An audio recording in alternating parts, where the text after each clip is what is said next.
In this video, you'll learn how to generate loop videos using Higgsfield AI. By the end of this guide, you will understand the necessary steps to create your own looping video content effectively. Start by navigating to the Higgsfield AI website. You can do this by entering the URL in your web browser. Once the page loads, you will see the main interface for the AI video and image generator. Next, look for the button labeled Change. This is usually prominently displayed on the homepage. Clicking on this button will take you to the options for selecting video presets. After that, locate the option for Kling 2.5. You can find this by scrolling through the preset selections. Selecting this option will allow you to access specific features tailored for creating loop videos. Once this appears, click on the tab labeled GNAL. This section contains additional settings that you will need to configure for your video. Make sure the correct screen is displayed before proceeding to the next step. Now, you need to select the start frame option. This will prompt you to choose the starting point of your video.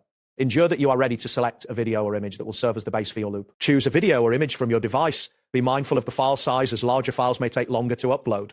After selecting your file, click on the button labeled Open. This will upload your chosen media to the platform. Next, find the option labeled Prompt. Clicking this will allow you to input specific instructions for the AI to follow when generating your loop video. Type in the command Make a Loop Video. This instructs the AI on the desired output. After entering your prompt, verify that it appears correctly on the screen before moving on. You will then need to click on Enhance Off. This setting ensures that the video generation focuses solely on creating the loop without additional enhancements that may alter the original media. After that, click on Model.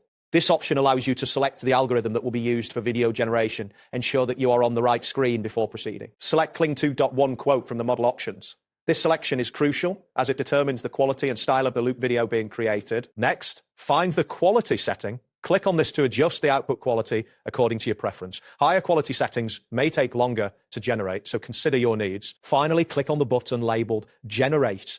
This action will initiate the creation of your loop video. Depending on your internet speed and the complexity of the video, there may be a short waiting period while the AI processes your request. That wraps up today's guide. Thanks for watching, and catch you in the next tutorial.